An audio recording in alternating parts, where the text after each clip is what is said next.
Bonjour et bienvenue sur le podcast des néo-vidéo marketeurs. Ce podcast s'adresse essentiellement aux chefs d'entreprise, micro-entrepreneurs, freelance, indépendants, coachs, consultants. Et si toi aussi tu souhaites développer ton business grâce au marketing vidéo, ce podcast est fait pour toi et il n'y a qu'un seul maître mot, sois unique, pense différemment. Bonjour à toutes et à tous. Merci d'être présents pour ce live. Un live qui va forcément vous intéresser pour vous, entrepreneurs, mais pas que, parce que ça peut intéresser également les particuliers. Mais là, on s'adresse précisément aux entrepreneurs qui veulent booster leur productivité et surtout qui veulent améliorer leur communication sur les réseaux sociaux grâce à un outil qui est apparu il y a quelques mois qui s'appelle, vous le savez, c'est l'objet de ce live, s'appelle ChatGPT ou ChatGPT. Vous le prononcez comme vous voulez, c'est vous qui voyez, comme dirait l'autre. Alors, c'est vrai que ChatGPT, justement, il y a quelques infos que je voulais vous partager avec vous, des chiffres très récents que j'ai été collectés là il y a quelques heures.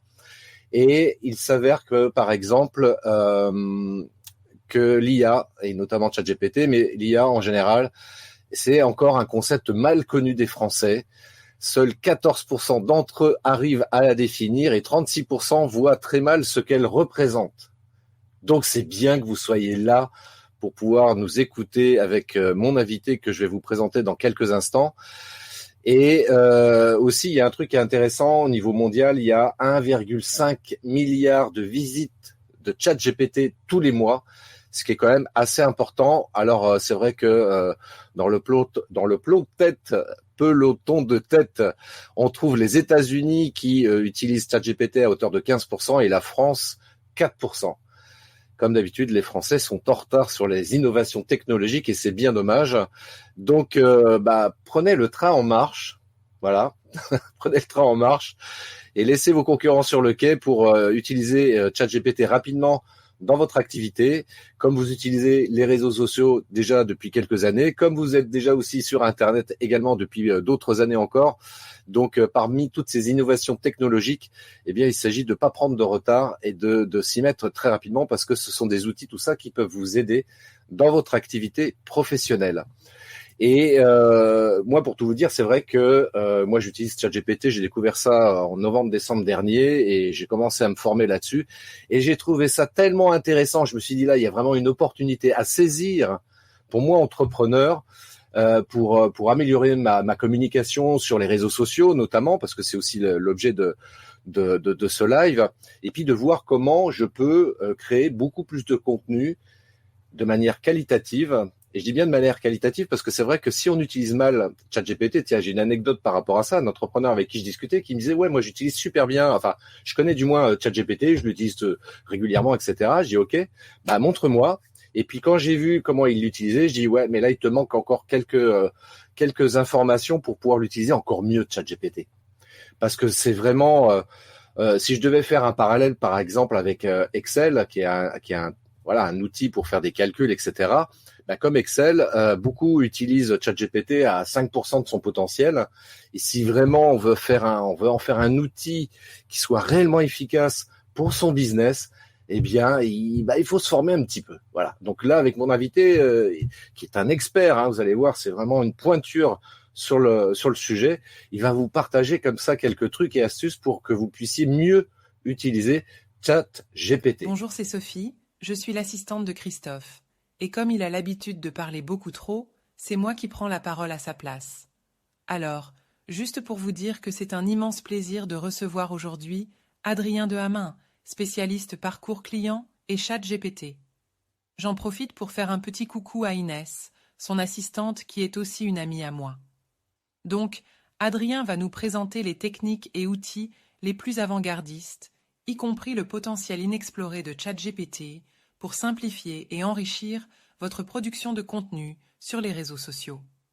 Que vous soyez un novice ou quelqu'un qui a déjà une bonne expérience de ChatGPT, vous allez découvrir tout ça sous un angle inédit. Alors, sans transition, accueillons Adrien sous vos applaudissements. Et aussi Christophe, car en vrai, il est trop sympa.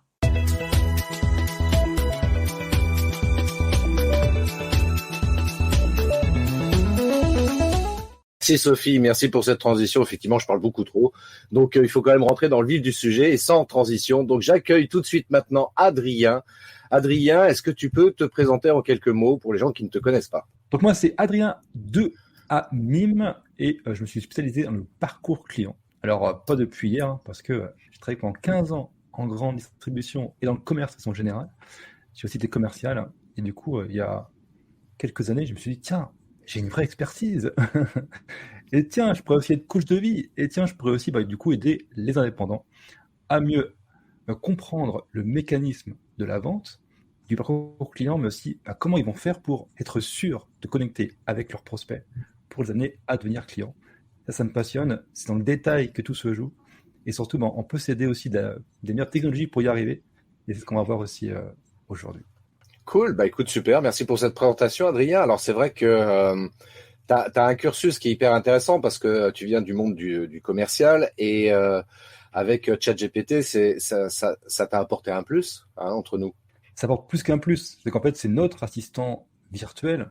Et pour que je dis toujours maintenant depuis quelques semaines, c'est que j'ai viré ma traductrice, la pauvre. La pauvre Josiane, elle a dû partir trouver un autre emploi parce que elle a été remplacée, en tout cas de mon côté, par ChatGPT. Donc elle était sympa, Josiane. Elle faisait les corrections, elle n'était pas trop en retard. Par contre, 3 jours pour une correction, c'était toujours un peu long, parce que Josiane était très occupée en fait. Et Josiane, la nuit, elle est pas dispo non plus, la nuit, Josiane, parce qu'elle se dit, mince, je dors, moi, la nuit. Eh ben, écoute, moi, je dors pas. Moi, Josiane, je bosse des fois à 5 heures, et j'ai besoin d'avoir un texte qui est corrigé, parce que mon poste, il est prêt à être diffusé à 7 heures, il faut qu'il soit corrigé à 7 heures et pas en 3 jours. Et donc, tu dû dire, ciao, ciao, Josiane, et bienvenue, ChatGPT. Et donc, du coup, oui, aujourd'hui, c'est l'assistant, c'est l'onglet qui est toujours ouvert sur mon navigateur internet, sur Chrome, il est toujours là. C'est aussi les plugins qui sont là pour m'aider. Et aujourd'hui, voilà, sans ChatGPT, ce serait un peu plus compliqué. En fait, on s'habitue, c'est comme à l'époque Internet, on disait à quoi ça peut servir. Maintenant, on ne peut plus en passer. Et là, c'est la même chose. Une fois qu'on l'a découvert, qu'on le maîtrise et qu'on a cet assistant qui est toujours là, en fait, et qui est prêt à travailler dès qu'on lui demande, eh ben, c'est juste magique et on peut plus s'en passer. Donc, voilà, c'est plus que un outil, c'est un véritable assistant. Mais après, c'est vrai, comme je le disais en introduction, tu es d'accord avec moi sur le fait que ChatGPT, effectivement, on peut l'installer, l'inscription est gratuite et on peut commencer à manipuler l'outil. En revanche, si on veut avoir des résultats qui soient intéressants après derrière, ça demande quand même un minimum de formation et notamment à savoir rédiger correctement ses prompts. Les fameux prompts. Alors, le fameux message magique qui va faire que tout fonctionne. C'est vrai que quand on y va et qu'on lui demande, je sais pas moi, écris-moi un texte sur les schtroumpfs dans la forêt qui vont cueillir des champignons, il y a un bon début. Le problème, c'est que il risque de reprendre soit des choses qui existent déjà, ou soit de mettre un contexte qui n'est pas du tout en lien avec ce qu'on a besoin. Et c'est ça qui peut être déroutant au départ. C'est que si on ne maîtrise pas le prompting, même on va dire à son côté très simple, on passe à côté. Et on voit tellement de personnes qui se disent j'ai essayé ton truc là, mais ça marche pas, il parle comme un robot, c'est pas du tout naturel, ça ne me plaît pas du tout, je laisse tomber. Mais en fait, c'était juste parce que la demande et le contexte n'étaient pas bons, et que quand tout ça fonctionne, quand tout est en place, on peut vraiment aller, comme on le disait, booster sa communication, parce que, je prends mon exemple, aujourd'hui, moi j'écris un article tous les 2 jours, un article de 20 000 mots tous les 2 jours. Quand on voit d'où je pars, on peut se dire, mince, ah oui, en fait, c'est vraiment un outil qui change vraiment, je n'ai pas peur de le dire, qui change vraiment la vie, en fait. Alors, justement, tiens, concernant les prompts, parce que c'est un vrai, c'est un vrai sujet concernant l'utilisation de ChatGPT. Les prompts, je rappelle, pour ceux qui connaissent pas bien, c'est en fait les requêtes, entre guillemets, les questions que vous posez à ChatGPT. Et un prompt, donc il s'agit de bien le rédiger. Donc pour toi, ce serait quoi les principaux éléments qui permettent de rédiger un prompt correct, un prompt qui soit efficace et qui permette d'obtenir une réponse qui soit hyper intéressante de la part de ChatGPT?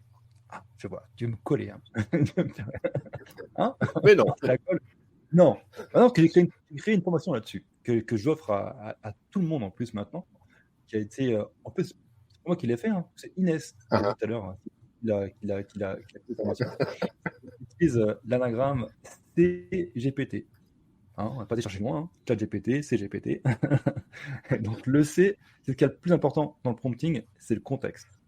Donc ça posait un bon contexte pour qu'il sache de quoi il va parler, de quoi il va construire en fait comme texte. C'est que si on donne pas de contexte à ChatGPT, il ne sait pas où il en est. C'est une machine, il ne réfléchit pas, il ne se dit pas tiens je suis là, tiens je vais t'écrire un texte sur ton thème. Bon, ça, il ne sait pas où il va en fait. Donc le contexte c'est hyper important. Donc ça peut être quoi par exemple, je suis un grand écrivain et je veux écrire un roman dans l'esprit de la forêt enchantée. Donc du coup, on a le contexte que l'on veut utiliser. On a ensuite le G. Alors le G, c'est pour objectif. Moi, voilà, c'est goal en fait en anglais, donc c'est objectif. Donc c'est donner l'objectif à ChatGPT.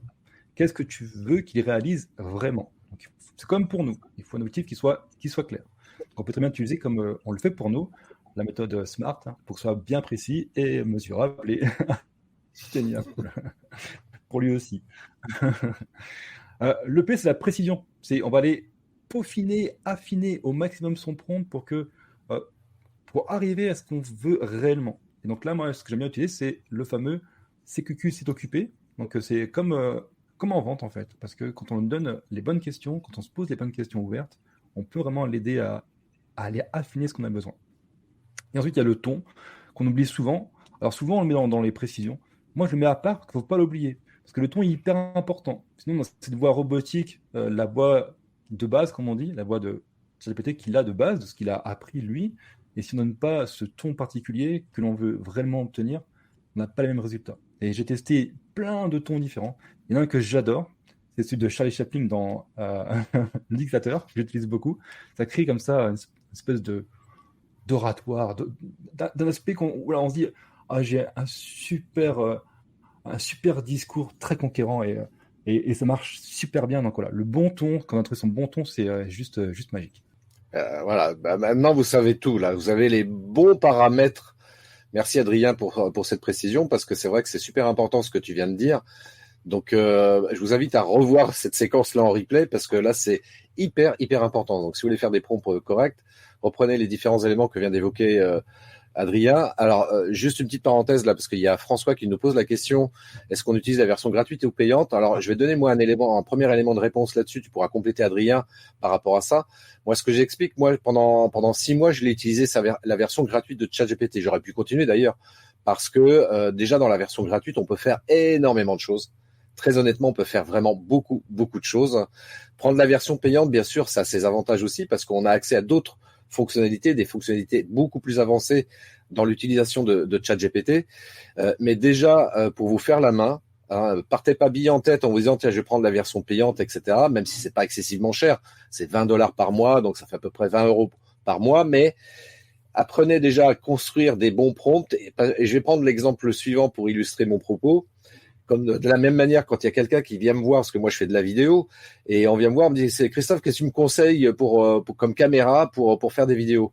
Je dis attends, t'es débutant, c'est pas ton métier. Déjà apprends à faire des vidéos avec ton smartphone, apprends à bien cadrer, à bien gérer la lumière, le son, etc.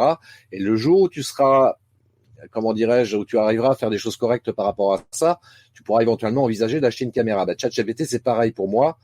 Maintenant, si tu as envie de te lancer tout de suite dans la version payante, bien sûr, fais-le, hein, y a pas de souci là-dessus. Mais déjà, franchement, déjà dans la version gratuite, on peut faire vraiment beaucoup de choses. Et c'est ce qu'on va voir d'ailleurs avec Adrien dans les quelques exemples qu'il va nous montrer, les quelques études de cas entre guillemets qu'il va nous montrer.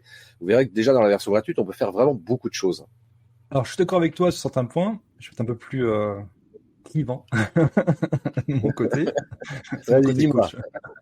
Dis-moi. Plus clivant. C'est que pour moi, oui, tous les outils d'IA, il faut les tester en version gratuite, en tout cas sur une période définie, pour voir s'ils sont vraiment utiles à notre activité et si vraiment on arrive à l'utiliser correctement. Quand on n'y arrive pas, on se forme, si vraiment on trouve l'outil intéressant. Là, je suis d'accord avec toi. Par contre, il faut que rapidement se rendre compte que GPT-3 déjà est amené à disparaître, donc c'est la version du coup gratuite de GPT, et surtout donne pas forcément les résultats les meilleurs. Et très vite, on peut être très vite déçu. Je dis toujours que quand on utilise l'outil, on le teste, si au bout d'un mois, vous n'avez trouvé aucun intérêt, alors laissez tomber. Enfin, passez à autre chose, parce que si vous n'avez pas trouvé l'essence de ce qui est vraiment un ChatGPT au bout d'un mois, bah, vous ne verrez pas mieux avec la version payante.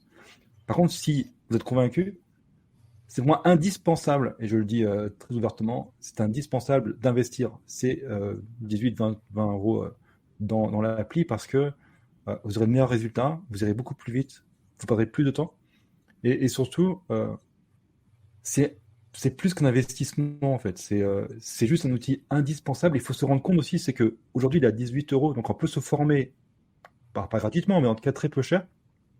Si dans un an le prix double ou triple, parce que c'est possible, hein, les serveurs ça coûte très cher, le business plan pourrait changer, hein, ça pourrait vraiment être beaucoup plus cher. Pour vous former, ça sera encore plus difficile et encore beaucoup plus cher. Donc du coup, il faut mieux se former maintenant très peu cher que dans 3 ans où ce sera peut-être un tarif beaucoup plus élevé.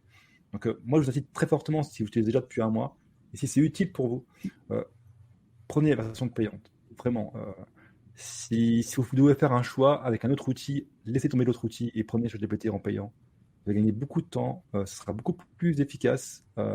Et entre nous, alors comme je l'ai dit dans un post, si entre nous vous avez un business aujourd'hui et pas 18 euros à investir dans un outil, posez-vous des questions. Absolument, absolument. Je suis tout à fait d'accord avec toi. On est entrepreneur et voilà, il y a des outils sur lesquels il est important et utile d'investir un petit peu de sous. Alors il y a une question de Yves. Pouvez-vous préciser encore plus sur le ton avec un exemple précis? Bah, on verra tout à l'heure, hein. Mais comme je disais, hein, vous prenez un texte basique ou que vous avez écrit ou que vous avez fait écrire par ChatGPT et vous changez juste le ton. Et vous verrez que ce sera très différent. Pour vous aider, moi j'utilise différents tons, mais aussi, en fait, ChatGPT a une base de données qui est suffisamment grande pour connaître les plus grands discours qui ont été prononcés dans les 20 dernières années, même plus. Et du coup, vous pouvez très bien, par exemple, pour le ton, écrire votre texte d'une façon particulière, avec un ton à vous, votre ton à vous, et très bien lui dire, bah écoute, maintenant tu refais le texte avec le ton qui correspond au ton en fait, du discours de Barack Obama à son investiture. Et ça peut donner quelque chose de très yes we can. Et donc le discours sera très différent. Le fond sera le même, mais la façon dont c'est prononcé sera très différente. Donc moi j'aime bien utiliser par exemple différents tons que j'ai repérés, comme celui de Barack Obama ou de Charlie Chaplin ou autres. Et ça donne vraiment une approche qui va vraiment être dans la précision. Par exemple, quand je fais un texte qui est à destination des femmes entrepreneurs, j'aime bien utiliser celle de Oprah, par exemple. Je fais comme le ton d'Oprah Winfrey, et c'est vraiment un ton qui est très proche de la femme entrepreneur forte, en fait. Et ça, c'est vraiment cool pour certains textes. Donc, en fonction du public, je dis c'est un public qui correspond à une audience d'un grand influenceur. Inspirez-vous de son ton, et ce sera juste magique. Voilà. Merci pour cette réponse, Adrien. Alors, on a une autre remarque que je trouve hyper intéressante. C'est Nessim qui dit « C'est nul, faut prendre l'API », donc je le prononce correctement, l'API d'OpenIA. Et il précise faut passer directement par l'API de OpenIA. C'est la meilleure solution. Faut juste avoir le script derrière. Qu'est-ce que t'en penses, Adrien? Que j'en pense. Moi, je vais te donner un début de réponse. Je vais te donner un début de réponse, comme ça va te permettre d'embrayer là-dessus. Je trouve que c'est intéressant la remarque de Nessim, sauf que je mets un bémol là-dessus. Pour le débutant qui arrive sur ChatGPT, tu lui parles d'API, c'est comme si moi je commence à parler de focus, de réglage au niveau de l'objectif, de la caméra, etc. Là, la personne en face de moi qui est débutante, ça y est, je l'ai perdu d'emblée, quoi. Donc, avant de parler de l'API, ce qui est très juste, hein, Nessim, je suis complètement d'accord avec ça. Bien sûr, on peut faire énormément de choses avec l'API, mais avant de commencer par l'API, on va commencer par des choses assez simples, hein, assez basiques.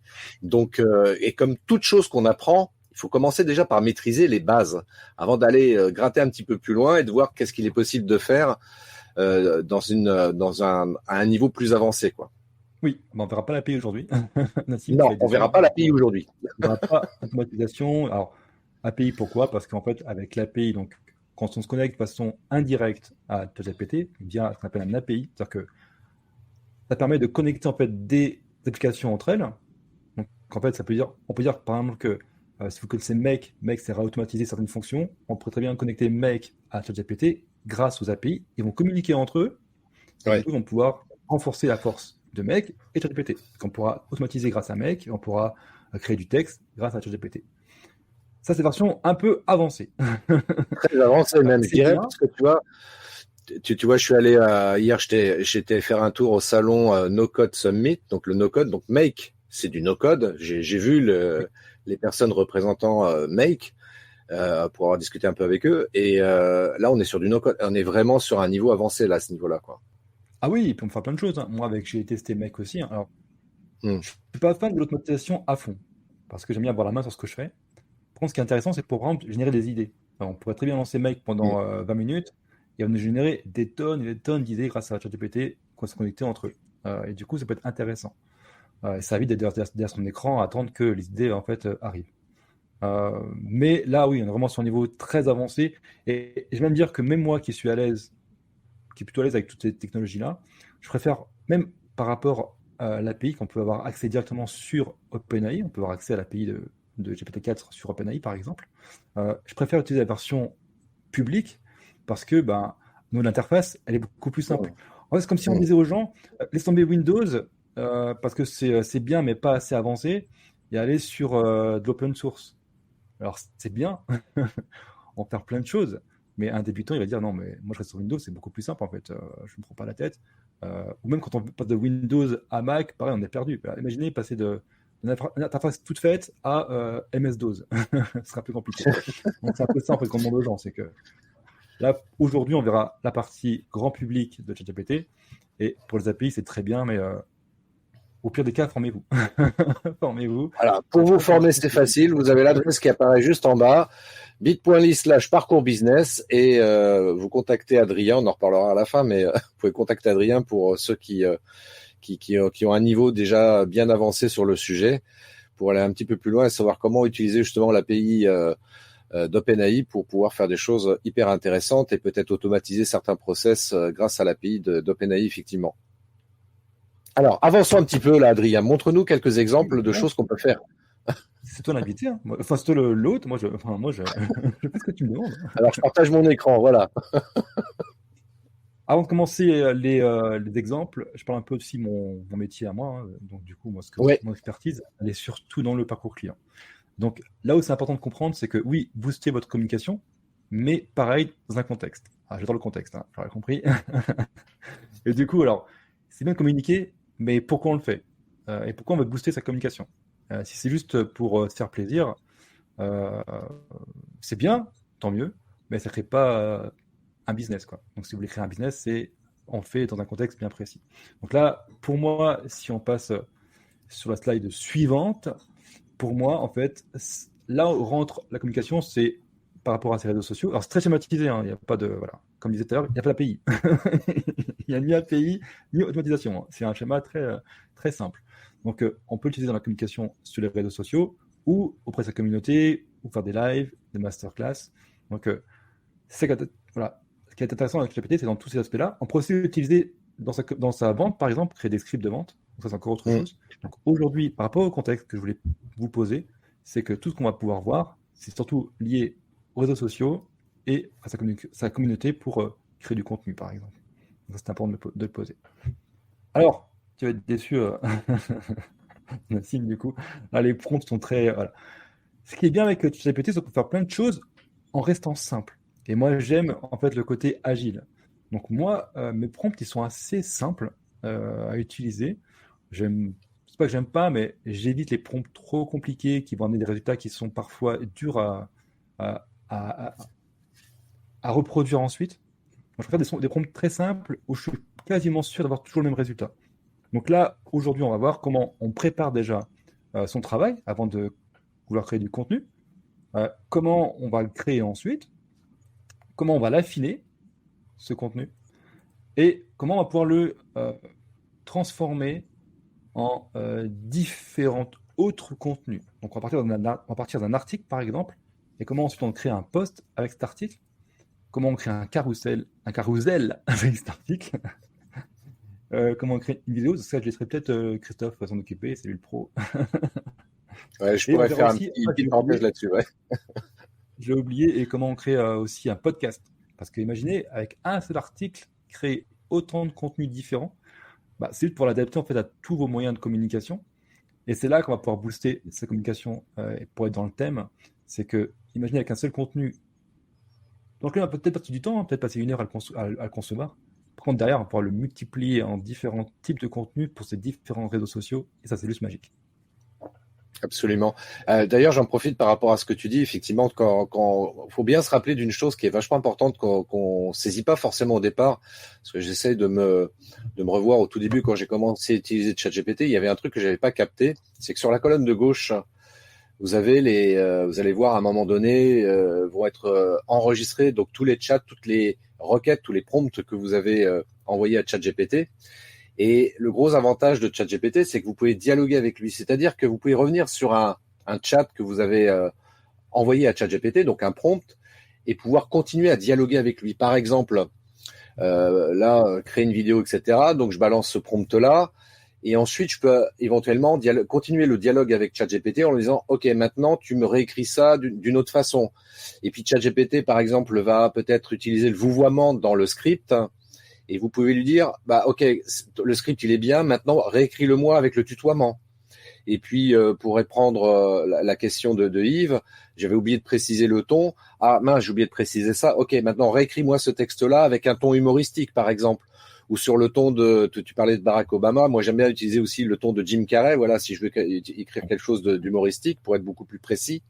Et on peut continuer comme ça le dialogue et revenir sur un chat qu'on a écrit il y a une journée, il y a une semaine, il y a un mois, parce que c'est stocké, c'est enregistré. Donc, dans cette colonne de gauche sur votre écran, là, sur votre fenêtre ChatGPT, vous avez sur la colonne de gauche, donc tous les chats que vous avez écrits, que vous pouvez supprimer, bien entendu, au fur et à mesure. Hein, passez la souris dessus, vous avez une petite poubelle, vous cliquez dessus, vous pouvez supprimer le chat, mais avant de le supprimer, assurez-vous que vous n'avez vraiment plus besoin ou que c'était quelque chose d'inutile et qu'il n'a pas lieu de rester présent dans cette colonne-là, quoi. Mais c'est vraiment intéressant parce que on n'est pas sur Google. C'est pas, je pose une question à Google et puis je m'arrête là.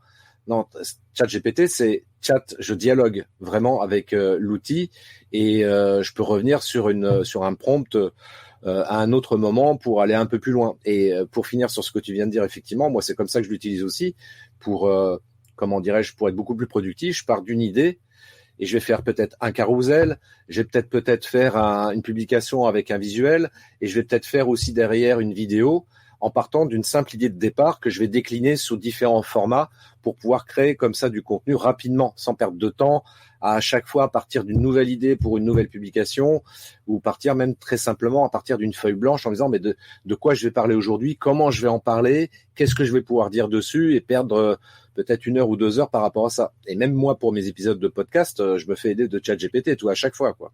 Ah, moi, c'est clair que là, le syndrome de la page blanche n'existe plus. Hein. C'est-à-dire que avec 2 lignes, avec une conversation, en fait, c'est ça qu'il faut revenir. Quand tu parles de Google, c'est important aussi dans le sens où on s'est habitué depuis longtemps maintenant à utiliser Google en utilisant les mots-clés. Donc, quand on va sur Google, on disait je veux trouver un livre sur tel sujet.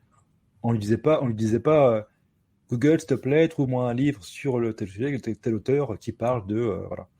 Et alors que là, c'est ça qu'il faut faire en fait. Imaginez avoir un ami en face de vous et lui parler comme si c'était un ami qui veut vous aider. Et au départ, c'est pas évident quand ça fait 20 ans qu'on utilise Google et que du coup on s'est habitué à parler par mots-clés, pouvoir lui dire écoute, je te parle comme je parlerais à un ami, pas forcément ce qui est plus naturel pour nous maintenant, on a été conditionné par Google. Mais là, ça change tout parce que du coup, c'est beaucoup plus simple aussi. On n'a pas à réfléchir quelque part. Moi, j'aime bien dire que on peut lui poser des idées comme elles nous viennent en tête. Et ça, c'est trop fort parce qu'avant, il fallait réfléchir à la forme, la façon dont on allait le dire, à la forme, comment on allait écrire les choses. Moi, ça me soulage parce que mon cerveau, il est très dans la spontanéité. Et du coup, ce qui m'aide beaucoup, c'est que je lui fais mes demandes avec la technique du prompting qu'on a vu tout à l'heure. Et après, je vais lui dire, écoute, j'ai toutes ces idées-là en tête et à toi de les mettre en forme. Et il arrive toujours assez bien. Donc, ça, c'est juste magique. Du coup, on peut aller voir sur ChatGPT directement. Hop. Partage l'écran. ChatGPT. Alors, est-ce que ça marche? Oui, ça marche. Très C'est bien. magique. C'est magique. Donc, on voit ton écran de ChatGPT comme vous voulez. Donc, juste pour revenir là-dessus, vous voyez sur la colonne de gauche, là, il y a tous les chats à côté qu'on peut masquer aussi éventuellement hein, dans le cas d'une présentation. Oui, en cliquant juste là, on masque. Voilà. On monte. Et on peut les renommer aussi. Par exemple, pour aujourd'hui, Et on peut les renommer, ouais. Podcast, exemple vidéo, création d'articles. C'est ce qu'on va voir aujourd'hui, en fait. Et du coup, il faut les renommer. Et de temps en temps, il faut les supprimer. Je pense que l'avenir est forcément une fonction de recherche, à mon avis, hein, et même de filtre, ce serait pratique. Si vous m'entendez, OpenAI, mettez un filtre. Quand on a beaucoup, voilà, des fois, c'est un peu, voilà. T'entends que je les enlève, mais voilà. Donc, on est sur GPT 3.5 pour commencer. Et ensuite, moi, je vous dis tout de suite, on ira très vite sur le 4. Hein. Parce que sinon, c'est compliqué. Donc, du coup, comment on va faire alors, j'y ai pas forcément pensé au départ, donc on va improviser sur cette demande. Imaginons, on ne sait pas quoi écrire. On se dit, mince, j'ai envie de faire un texte, mais je ne sais pas trop vers où je veux aller. Et donc, du coup, parce qu'au départ, moi, j'étais reparti sur un article que j'avais déjà créé, mais ça ne vous aide pas à trouver le bon sujet. Donc, ce qu'on peut faire, c'est simplement lui demander en fait son avis. Donc, ce qu'on va faire, c'est qu'on va essayer d'écrire proprement. S'il y a des fautes, Alors, m'excuserez. pas forcément. Alors, là-dessus, c'est ça que je trouve vachement bien avec ChatGPT pour l'avoir testé involontairement. Mais là, dans le prompt, on peut s'autoriser de faire des fautes de français, on peut s'autoriser de faire des fautes tout court. Je trouve assez impressionnant parce que ChatGPT arrive à comprendre correctement ce qu'on lui écrit. Parfois, quand on tape trop vite au clavier, on peut même inverser des lettres, etc. Mais ça marche quand même. Donc, au niveau du prompt, vous cassez pas la tête à écrire correctement. Essayez d'écrire quand même le mieux possible, quand même, parce qu'à un moment donné, ChatGPT, il va peut-être pas comprendre ce que vous lui envoyez comme prompt. Mais voilà, soyez pas trop exigeant vis-à-vis de vous-même pour vous dire ouais, faut que j'écrive en français avec des majuscules, machin. Non, vous cassez pas la tête là-dessus.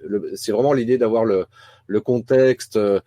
Le propos, l'objectif, tout ça, enfin que tout ça soit correctement utilisé pour pouvoir un prompt qui soit correct. Hein. Et donc, Adrien est en train de nous écrire un prompt. Tu nous écris quoi là exactement ?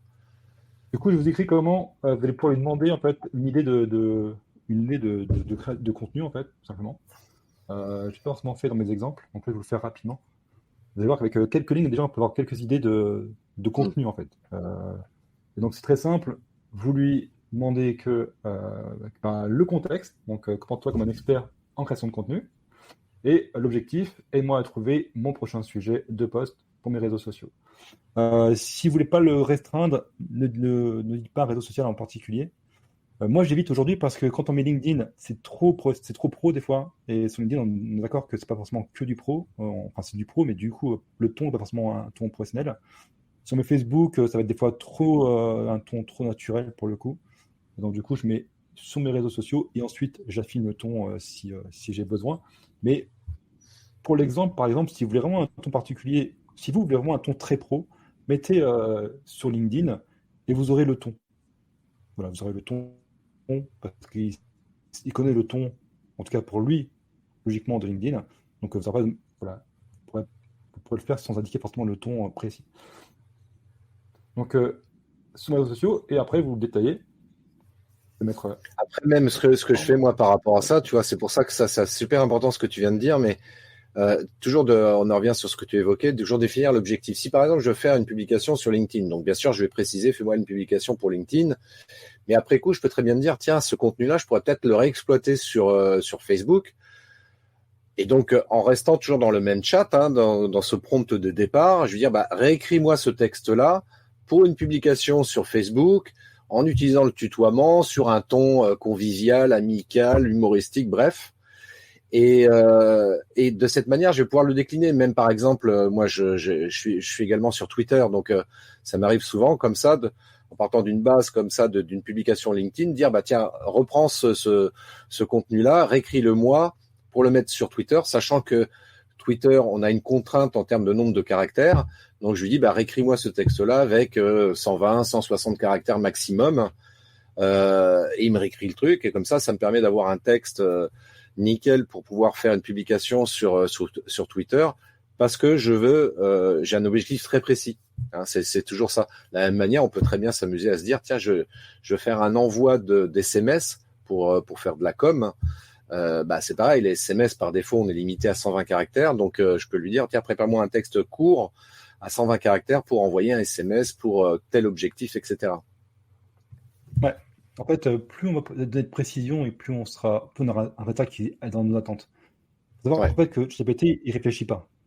Ce qu'il fait, c'est que quand vous écrivez une phrase et que vous laissez un trou, donc vous écrivez une phrase avec un mot manquant, son rôle à lui, c'est de trouver ce qui manque par rapport à son contexte, par rapport à ce qu'il a appris lui. Donc, il peut trouver, par exemple, le lapin, et lui, il peut trouver blanc, ou le lapin gris, enfin voilà. Et il va mettre le mot qui manque. Donc, c'est ça qu'il faut comprendre. C'est ça qu'il faut donner un contexte. Parce qu'il n'y a pas réfléchir à dire. Alors, s'il met lapin, c'est que peut-être qu'il veut que je dise la couleur, ou que je lui dise qu'il est grand, ou qu'il est petit. Non, lui, il ne sait pas ce que vous voulez réellement. Donc, il va donner ce qui est plus logique pour lui. Donc, plus de précision et vraiment un contexte qui soit précis. Donc, par exemple, là, j'avais pas d'idée, je suis arrivé ce matin, enfin voilà, je crée un post et je sais plus, franchement, je n'ai pas d'idée. Et donc, du coup, je lui dis, écoutez de moi, et vous lui mettez qui est votre client idéal, qui vous voulez vraiment aider, en fait. Vous créez un post, c'est pour donner du contenu. Et qui je suis. Donc, moi, je suis un expert, voilà. Et on est sur le 3, donc les exemples ne sont pas forcément hyper bien, mais ils sont déjà là. Par exemple, tiens, tu pourrais faire un article sur les éléments clés qui l'ont fait résistible, ou une étude de cas, ou voilà, ou un livre et ressources recommandées, ou une foire aux questions. Et là, ah oui, tiens, pourquoi pas? C'est vrai, je pourrais faire une foire aux questions, je pourrais parler des erreurs courantes. Et tout de suite, ça débloque. Ça débloque déjà, on se dit, on a déjà la direction dans laquelle on veut aller. Et quand on a ça, en fait, on va affiner. On va affiner parce que on pourrait très bien prendre l'offre irrésistible et lui demander détaille-moi 3 points essentiels de l'offre irrésistible. Et lui, il a assez de données en tête aussi pour vous suggérer des idées. Par contre, moi, ce que je vous conseille, c'est de faire des sujets dont vous maîtrisez le sujet. Parce que il peut aussi se tromper. Donc moi, j'essaie de lui demander le moins de choses possible. En tout cas, d'être le plus large possible. Et ensuite, avec mon expertise, je vais affiner. Donc moi, ça me suffit assez pour avoir les idées. Ensuite, je sais, moi, ce qu'il y a besoin comme élément pour créer une offre irrésistible. Et ça, je vais pouvoir lui donner. Donc, faites attention aussi de partir sur des sujets que vous maîtrisez. Parce que si vous ne maîtrisez pas les sujets et si vous faites confiance ou trop confiance aux idées de ChatGPT, vous prenez le risque d'être hors sujet ou en tout cas, par rapport à votre audience, d'avoir une mauvaise image. Donc, par rapport à ce type d'idées demandées, restez le plus large possible et ensuite affinez avec vos connaissances à vous. Voilà, c'est vraiment un conseil que je vous donne. Et puis, il y a aussi un truc par rapport à ça, c'est effectivement de ne pas reprendre intégralement la réponse que propose ChatGPT, parce que déjà, ça risque de se voir si vous publiez ça, d'une part, et puis surtout, parfois, il peut, malgré tout, donner des références ou des sources qui sont erronées. Je vais vous donner un exemple. Par exemple, je m'étais dit, tiens, je vais préparer 10 citations pour publier ça sur mes réseaux, donc et je vais mettre ça sur Canva, etc. Et donc, je lui dis à ChatGPT, donc écris-moi 10 citations sur le thème de OK. Et il me propose 10 citations avec des noms d'auteurs. Et moi, par expérience, du coup, je vérifie systématiquement si cet auteur a bien, cette citation est bien attribuée à cet auteur-là, quoi. Et bien souvent, il y a des erreurs par rapport à ça. Et parfois même, c'est des citations complètement inventées de la part de ChatGPT, qui peuvent être intéressantes pour autant. Hein. Mais voilà, si le nom de l'auteur, en tout cas si la source est incorrecte, je vais pas citer cette source-là, quoi. Et de la même manière que parfois on peut lui dire tiens donne-moi des exemples de livres sur tel sujet, etc. Et il va inventer des noms de livres qui n'existent pas non plus. Si vous voulez faire une recherche sur quelqu'un pour voir sa biographie via ChatGPT, et parfois il va pareil aussi inventer des choses qui n'existent pas par rapport à cette personne-là au niveau de sa biographie. Je dis ça parce que c'est vrai que j'avais invité Frédéric Hanevette, c'était je sais plus au mois de mars, non ou juin, je sais plus. Enfin bref, il y a quelques mois de ça, et qui disait voilà, il s'est amusé à faire une requête, un prompt sur lui sur ChatGPT, et ChatGPT lui avait inventé une biographie qui n'était pas du tout réelle, quoi. Bah, en fait, le risque, c'est quoi? C'est qu'en fait, là, il a une tonne de données. Lui, il fait le lien entre ce qu'il a appris et ce que vous demandez. Si la personne en question, un jour, dans un article, dans une interview, elle a dit j'adore tel auteur ou j'aimerais tellement faire tel film, il va faire le raccord en fait entre les deux. Et pour lui, c'est le record, il est très simple, il va être très direct, dire telle personne a dit telle chose, donc sûrement en lien avec ce qu'elle fait, et du coup, il va raccorder des choses qui ne sont pas vraies, parce qu'il n'y a pas le contexte global en fait. Et c'est que tu peux essayer, ce qui est marrant, c'est que tu peux dire telle personne, dis-moi, file-moi 10 fois sa biographie. Bah, les 10 vont être tous différents en fait. Et c'est ça qu'il faut comprendre. Ouais. C'est que Ouais. il va compléter des phrases. Et donc, lui, il prend des éléments à droite à gauche. Il les met ensemble. Et ensuite, ça fait quelque chose que lui, pour lui, il n'a aucune logique. C'est juste que ça rentre dans ce qu'il a appris. Il a appris à prendre tous ces éléments ensemble, de façon à ce que ce soit cohérente. Mais ce qui est dit n'est pas dans un contexte. Donc pour lui, peu importe, il peut dire le lapin, comme je disais, le lapin, tous les lapins sont verts, la phrase est correcte, c'est bon. Mais en fait, en réalité, non, ils ne sont pas tous verts. Donc ça, il faut faire attention. Et plus on va dans l'expertise, et plus il faut faire attention. Voilà, ça c'est encore un rappel. On va avancer. Une fois qu'on a ça, Oui, on va avancer un petit peu, parce que là, on parle, mais... on a l'idée qu'on a l'idée et qu'on veut créer son article. Comment? Bah, du coup, on crée un article de 20 000 mots assez rapidement. Alors, quand je dis assez rapidement, c'est que ça peut être fait en quelques minutes, mais ce sera très ChatGPT, ou moi, j'ai créé un article hier et j'ai quand même mis 1 heure, parce que j'ai pris le temps d'affiner tous les points que je voulais aborder. Alors, on va aller sur... alors, est-ce que je montre l'exemple que j'ai montré hier, ou est-ce que je fais un nouvel? On va faire un nouvel exemple. On va faire ça comme ça. On va créer... Hop. Et on va aller sur le 4. Parce que là, c'est bon le 3. Ah, oui, non, c'est bon le 3. Alors, sur le 4, comment ça fonctionne? Vous avez la version par défaut, où là, vous avez juste accès à GPT-4. Vous pouvez aller sur Internet via Bing.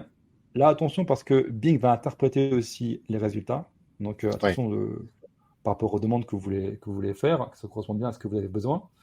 Vous avez l'Advanced Data Analyse.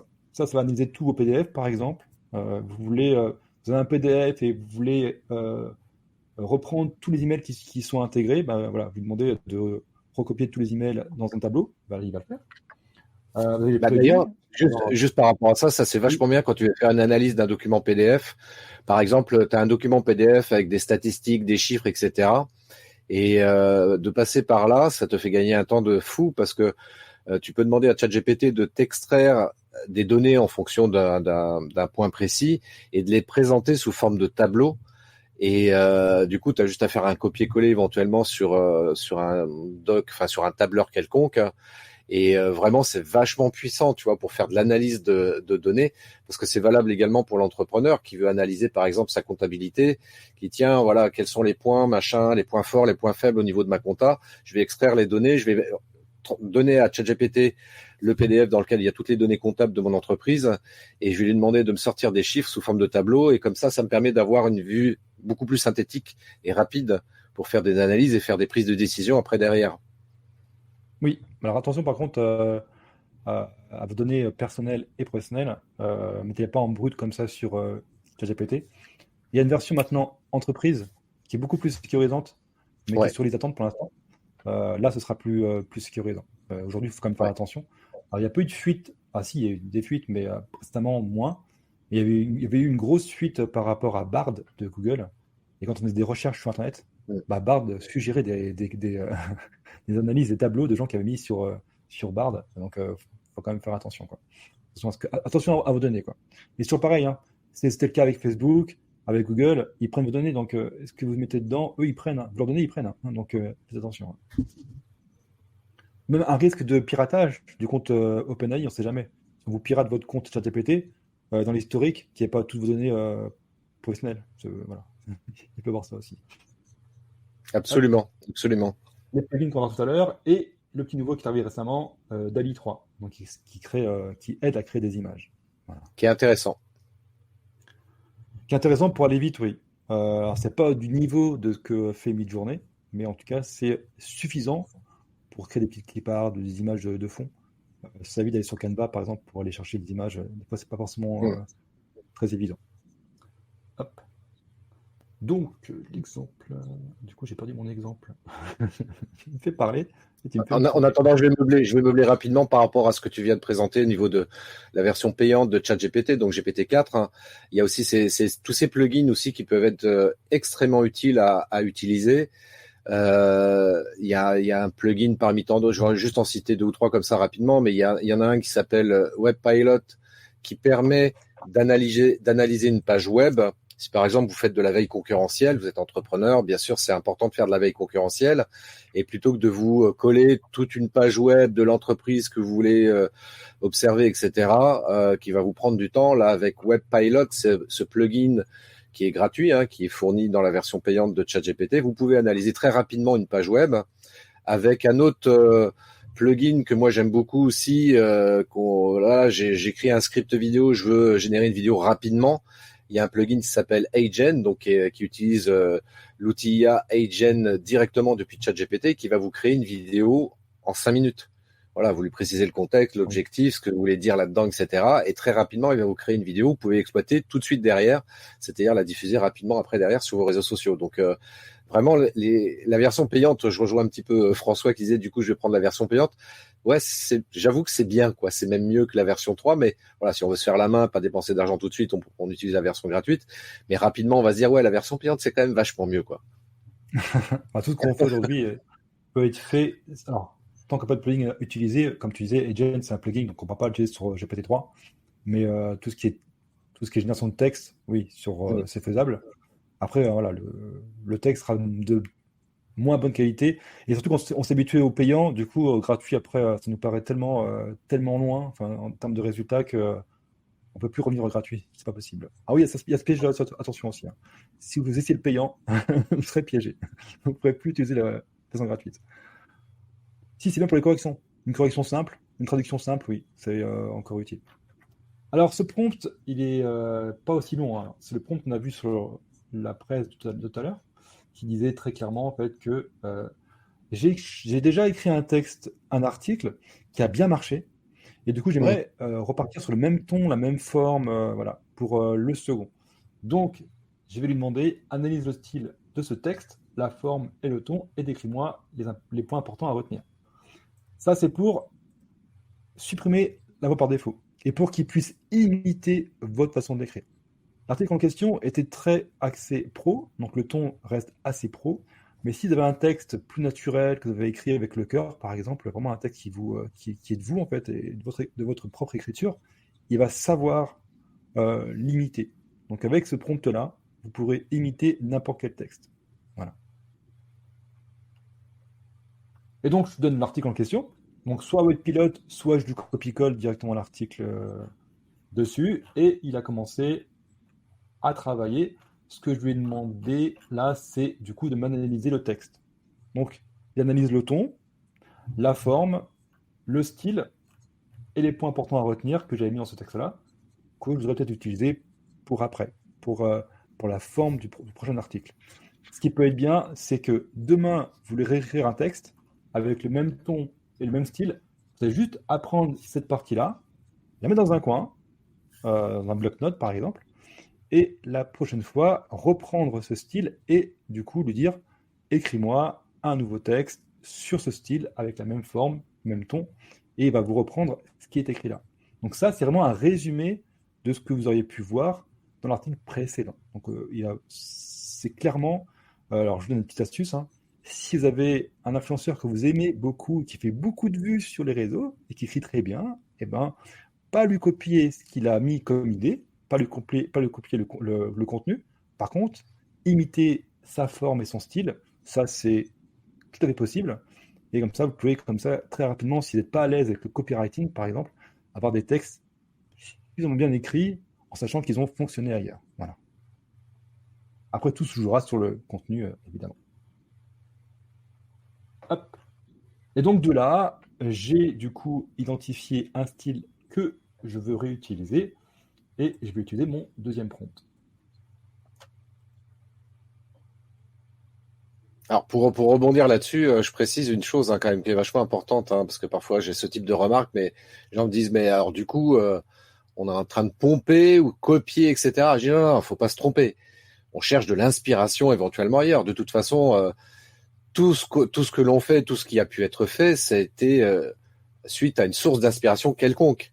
Que ce soit dans la musique, dans la vidéo, dans tout ce que vous voulez, c'est tiens, je trouve un truc, ça m'inspire, je vais créer un truc moi avec mon propre style, ma propre façon d'analyser les choses. Mais et ChatGPT, il faut vraiment le voir de cette manière-là. C'est-à-dire que c'est un outil pour trouver l'inspiration. Donc on n'est pas là pour pomper ou copier ce qui est fait par ailleurs, mais de la même manière, même en dehors de ChatGPT, comment on faisait avant, on faisait la même chose, sauf que c'était un peu différent, un peu plus long à faire. C'est-à-dire que j'allais écouter une conférence ou lire un bouquin et dire tiens, c'est vachement bien, tiens, je vais m'inspirer de ça pour écrire moi ma propre vision du sujet et de l'exprimer avec mon propre style, etc. Donc voilà, ChatGPT simplifie un petit peu tout ce process-là et fait gagner du temps sur ce process-là, mais vraiment, voilà, servez-vous de ça comme une source d'inspiration. On n'est pas là pour pirater ou copier des choses ailleurs. C'est pas du tout l'idée. Ne le voyez pas comme ça. Encore une fois, règle d'or, faites les choses de manière éthique et responsable. Oui, sinon ça se verra en plus. Et puis si vous copiez quelqu'un de connu, forcément dans votre audience, en général, on est plutôt dans la même audience que ses concurrents. Du coup, ça va se voir et au bout d'un moment, voilà, vous serez plus crédible. Mais d'imiter un style, ça c'est parfaitement autorisé. Je pense en tout cas ne pas me tromper en disant que on peut avoir envie d'écrire comme Baudelaire ou, ou comme un influenceur très connu. C'est un style d'écriture. C'est une façon de mettre en forme ses écrits, mais c'est pas le contenu qu'on va copier. Si jamais vous faites cet exercice-là et qu'il copie le contenu, assurez-vous de revoir la copie, voilà, en quelque sorte, parce que ça va se sentir. Vous allez vous dire, ah, ça paraît différent, mais ça va forcément se sentir au bout d'un moment.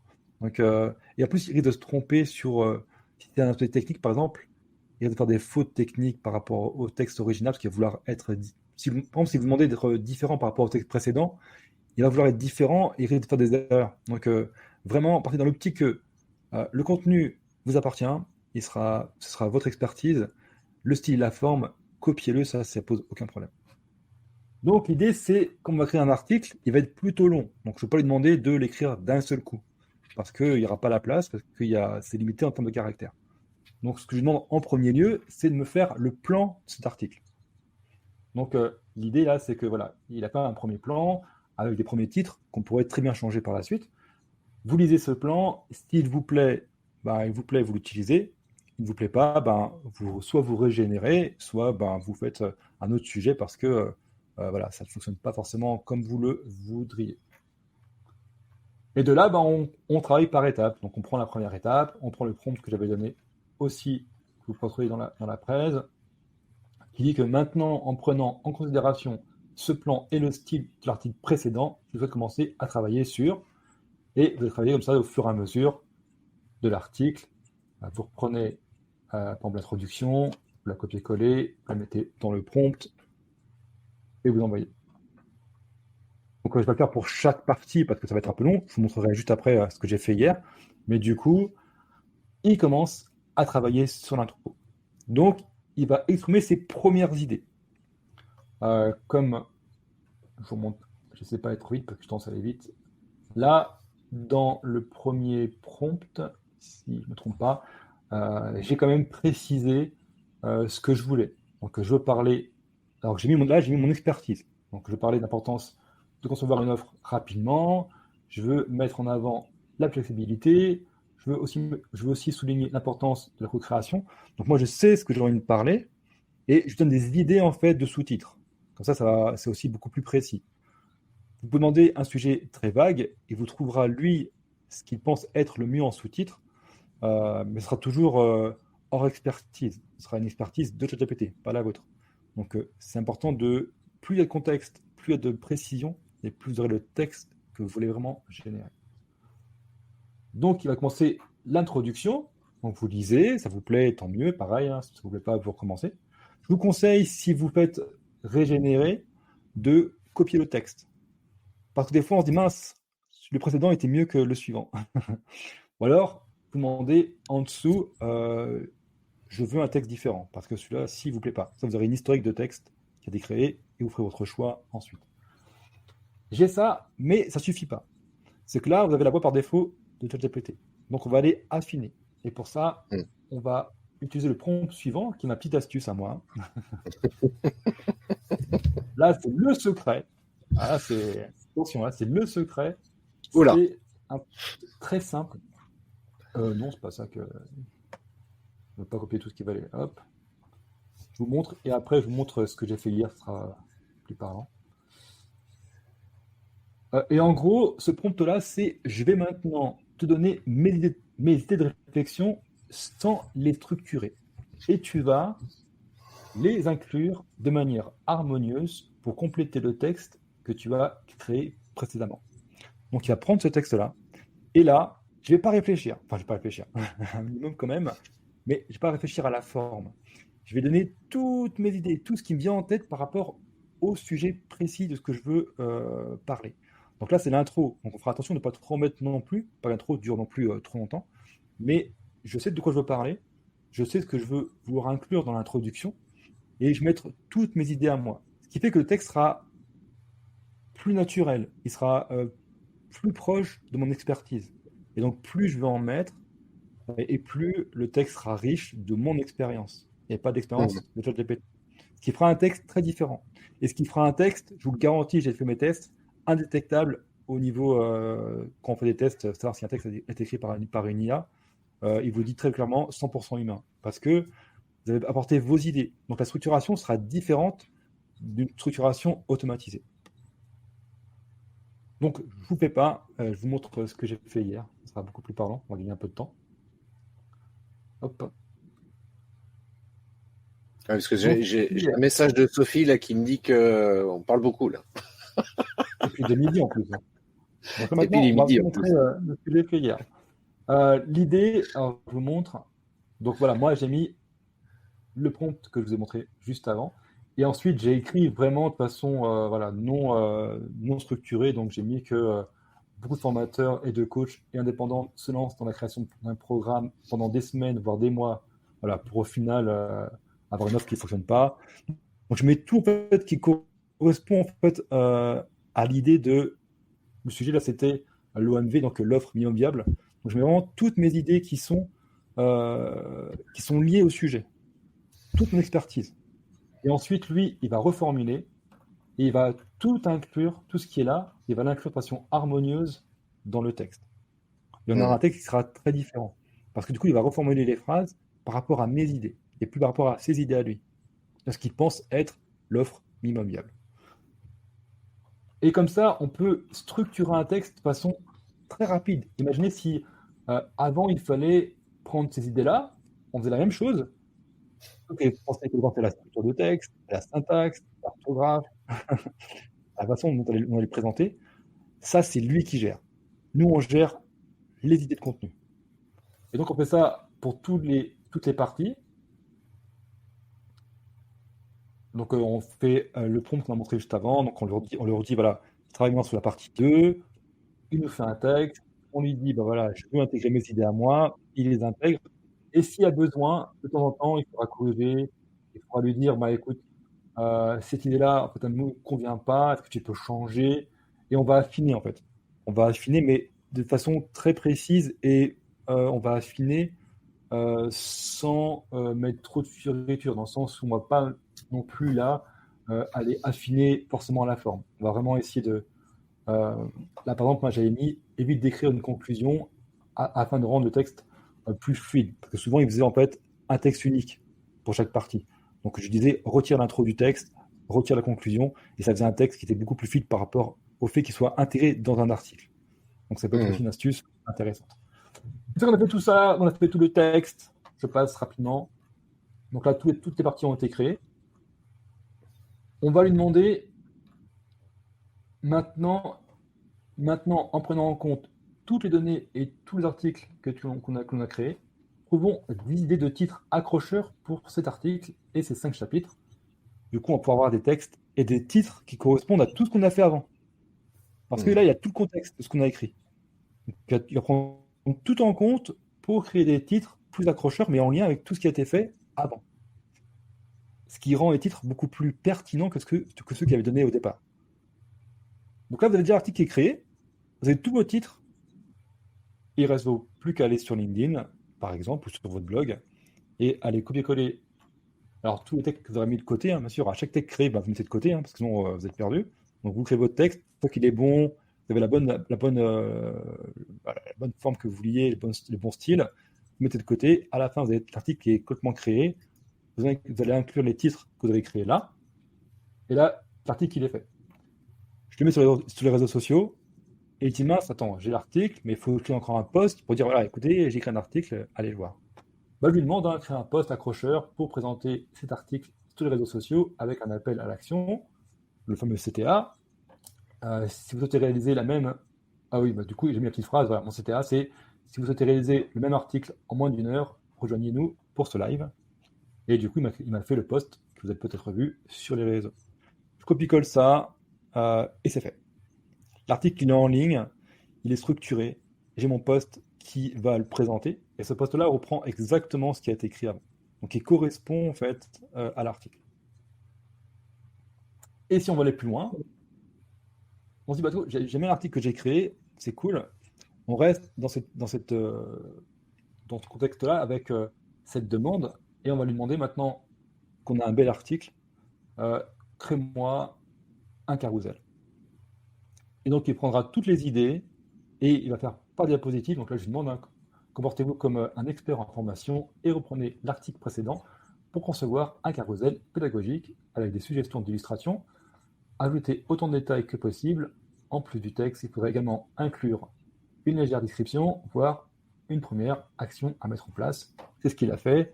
Il m'a fait un titre pour chaque dépôt. Il m'a fait voilà, le titre de couverture, le titre, le sous-titre, l'illustration et l'action. Donc, voilà. Ça, c'est super intéressant dans le sens où très vite, vous avez un deuxième contenu. Vous avez aussi le post qui est déjà un troisième contenu, déjà 3 contenus, avec le même article. Et ce qui est intéressant aussi, c'est que vous pouvez reprendre chacune des parties. Là, l'article a été composé en 5 parties. Vous prenez chacune des parties et vous pouvez créer un post unique en partant juste de la partie que vous avez créée par rapport à l'article. Par exemple, vous pouvez très bien prendre, je ne sais pas,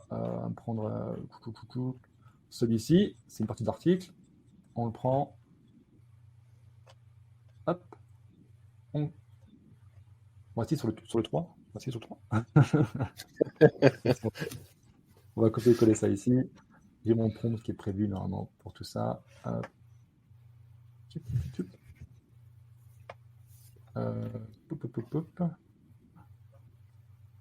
Il est où mon article maintenant? Tu peux.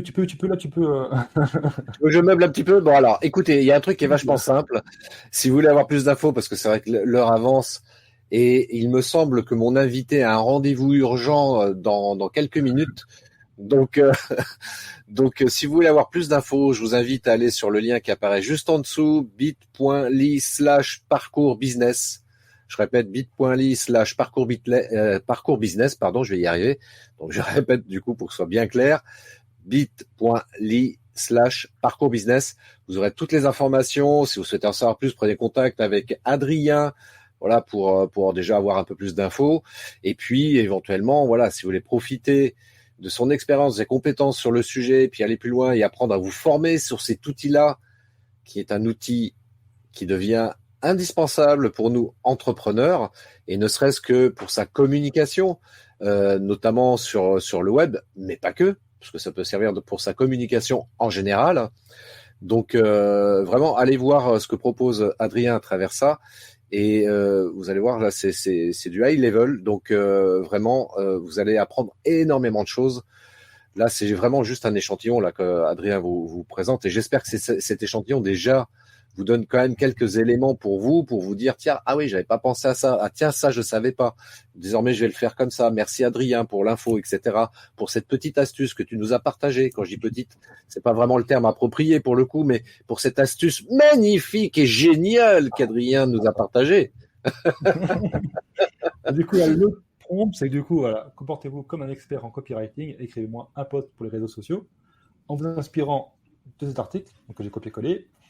utiliser le même ton que le discours de Charlie Chaplin dans Le Dictateur. Et ça donne Osez l'inconnu, l'OMV, votre guide audacieux dans l'entreprise. Mes amis dans l'arène bouillonnante. Voilà, on a vraiment un texte qui est vraiment très inspirant, parce que je sais pas si vous avez vu le film, hein, mais du coup, en fait, c'est le dictateur qui parle au peuple, en fait, qui parle au peuple et qui dit voilà, en plus, ce qui est drôle, c'est qu'il parle vraiment de technologie, même de l'époque, que la technologie va remplacer l'homme. Mais c'est juste que il faut, et ce que j'aime dans ce texte-là, c'est que quand la technologie devient l'allié de l'homme, bon, voilà, on peut créer des choses qui sont juste extraordinaires. Donc, c'est un discours très engageant que vous pouvez créer comme ça et qui peut vraiment vous servir dans tous vos réseaux. Donc, je vous invite à essayer ce ton que j'aime beaucoup et à créer un article très complet que vous pouvez ensuite diviser en différents autres posts. Imaginez là, avec l'article que j'ai créé avec vous, qu'on a créé là aujourd'hui, on a déjà 5 posts potentiels, mais si vous changez les tons, on a aussi encore d'autres idées de posts, donc on pourrait créer comme ça un post tous les jours, ou en tout cas pour sa semaine, sans aucun problème. C'est-à-dire que là, on se cale pendant 1 heure en créant l'article, ensuite encore une petite heure dans la semaine pour créer tous les autres types et formes de posts, et ça peut aller très vite, on peut très rapidement se créer et mettre en ligne, en tout cas mettre de côté, tout ce que l'on veut mettre sur les réseaux sociaux. Je terminerai cette présentation. Non, j'ai encore 2 choses à vous montrer. Donc, le plugin DALL-E 3. Donc, on avait créé le carrousel juste avant. On avait créé le carrousel. Donc là, vous aurez le prompt juste dans le document qu'on va partager. Et on va aller créer les images du carrousel, tant qu'à faire. Ah oui, comme ça, on n'a pas besoin de perdre son temps. On fait tout sur ChatGPT. On a les images. On a les 6 images qui correspondent vraiment au thème de notre carrousel. Donc, on n'aura plus qu'à les prendre et à les mettre sur Canva, par exemple. Et ce que j'ai pas montré juste avant, par rapport au carrousel, c'est que on a repris le carrousel et on peut demander à ChatGPT d'aller sur Canva et de nous suggérer des carousels qui correspondraient plus ou moins à notre thème.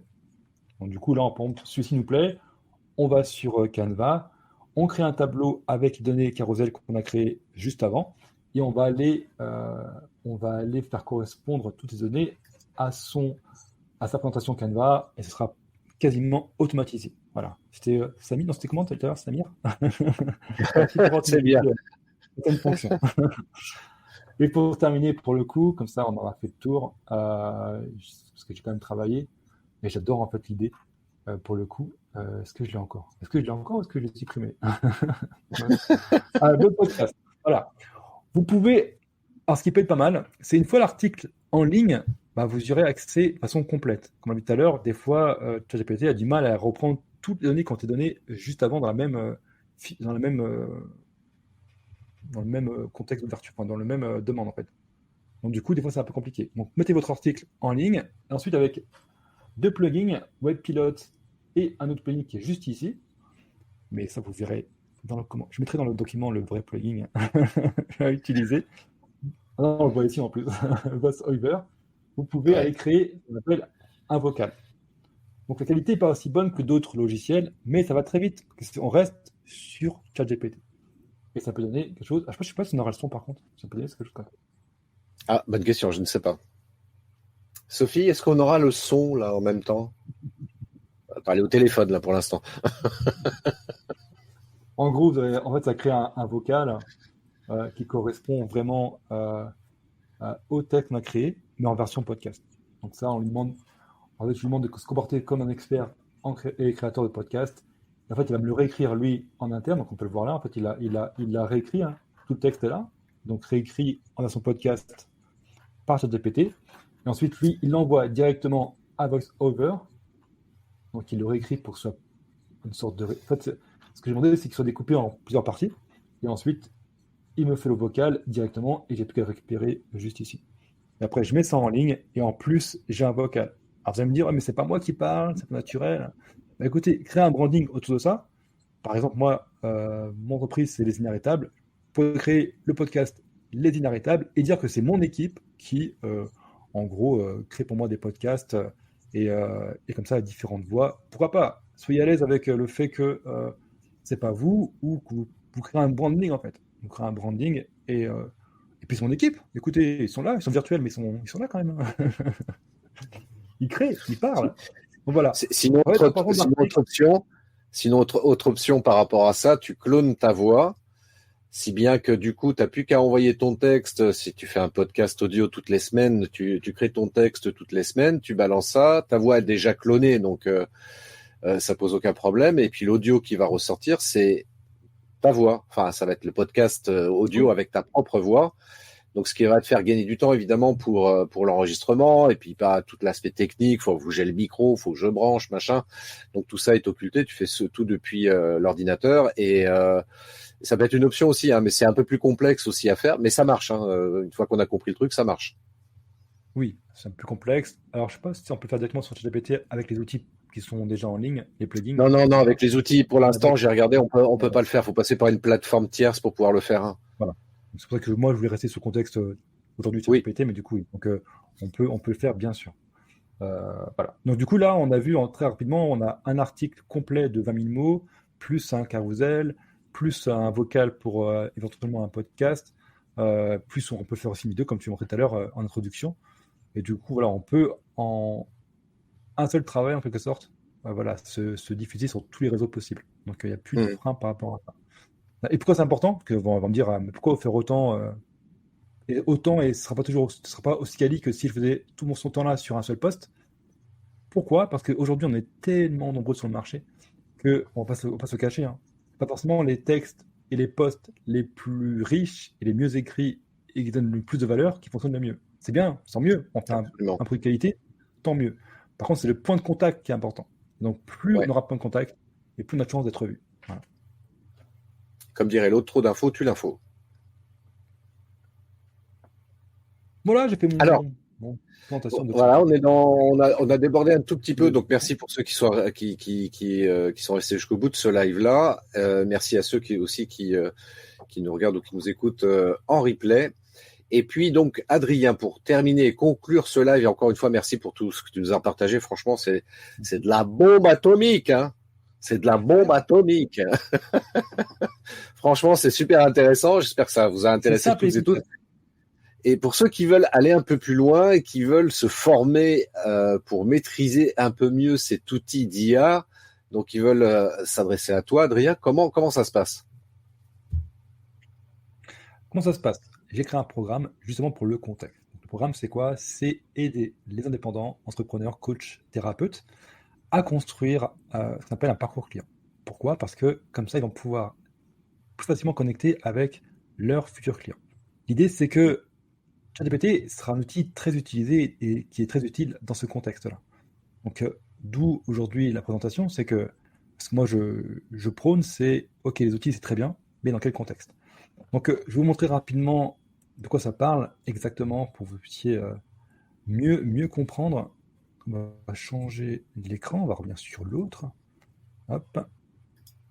Et donc, je vais vous partager. Alors, c'est une exclue, hein. Alors, c'est la grosse exclue, hein. Je ne sais pas si on voit d'ailleurs. Non, on ne voit pas. Si on voit. C'est un outil que normalement je partage avec mes clients. Donc là, je partage avec vous. J'ai appelé le Lean Customer Journey Canvas de Lean Canva de Lean Startup, si je ne me trompe pas par rapport à la source. C'est ça. On l'a retravaillé du coup en version tunnel de vente, parcours client. Donc l'idée, c'est ça en fait mon programme que j'ai appelé Parcours Business. Donc vous pouvez retrouver sur le lien qui est juste en dessous, hein, bit.ly/parcours business. L'idée, c'est de travailler sur tous ces points avec le soutien de ChatGPT. C'est-à-dire que l'idée, c'est connaître sur le bout des doigts son client idéal, à qui je m'adresse. Et ça, ChatGPT peut vous aider à aller beaucoup plus vite. Avant, il fallait faire étude de marché, ça prenait des mois. Aujourd'hui, en quelques minutes, on peut savoir rapidement à qui on parle, à qui on veut parler et à qui on veut s'adresser. On va ensuite commencer à tisser des liens. On va prospecter, par exemple. Mais comment je fais? Quelles sont les bonnes phrases? Quels bons canaux? Comment je vais à la rencontre des autres? Et là, plus de frein aussi. ChatGPT aussi, comme le fait qu'on soit formé, va vous aider à comprendre vers où vous devez aller, comment vous pouvez faire l'approche la plus productive. On va ensuite se créer la vitrine. On a tous un profil sur les réseaux sociaux, LinkedIn, Facebook. Qu'est-ce que je mets comme info? Qu'est-ce que j'écris? pareil, avec le bon questionnement, on va pouvoir s'aider de ChatGPT pour construire tout ça. Ensuite, on va plus loin, on crée sa mécanique de produit. C'est ça aussi. Sa vitrine, on dit quoi? Je suis entrepreneur et j'aide les indépendants à se créer le bon parcours client. C'est ça la mécanique. Et comment je le fais? Moi, c'est grâce à une formation, plus un accompagnement individuel ou en groupe, plus ChatGPT pour aller beaucoup plus vite et beaucoup plus loin. De là, on va créer des conversations, on va créer des lignes magnettes, les fameuses lignes magnettes, très rapidement aussi avec ChatGPT, et on va créer son offre, sa fameuse offre irrésistible. Mais au lieu d'y mettre, je ne sais pas moi, 3 mois, 1 an, on va très rapidement, on va dire 45 minutes, créer son offre irrésistible, son OMV aussi, et commencer à communiquer et à vendre sur les réseaux. Ce qui est bien avec un parcours client efficace, c'est qu'on sait qui sont nos concurrents et les éventuelles sorties de ces prospects. Et aussi, on sait aussi comment servir ses clients mieux, parce qu'on y a réfléchi avant. On a réfléchi à aussi, comme tu le disais, analyser ses résultats. On peut le faire aussi avec ChatGPT, comme tu l'as bien dit tout à l'heure. Et on peut gérer ses coûts, tu l'as aussi bien dit tout à l'heure. Et on peut aussi créer une synergie avec ses partenaires, parce qu'on peut savoir à qui on va s'adresser pour nous aider à vendre nos services. Donc, c'est un accompagnement complet sur une année. Il y a offre par abonnement pour ceux qui, aujourd'hui, sont plus à l'aise d'essayer et de pouvoir être rassurés par rapport au fait de pouvoir sortir quand ils le souhaitent. Et aussi en individuel, où là, c'est plus engageant au niveau des ressources, mais on va aussi beaucoup plus loin et beaucoup plus vite en individuel et à deux.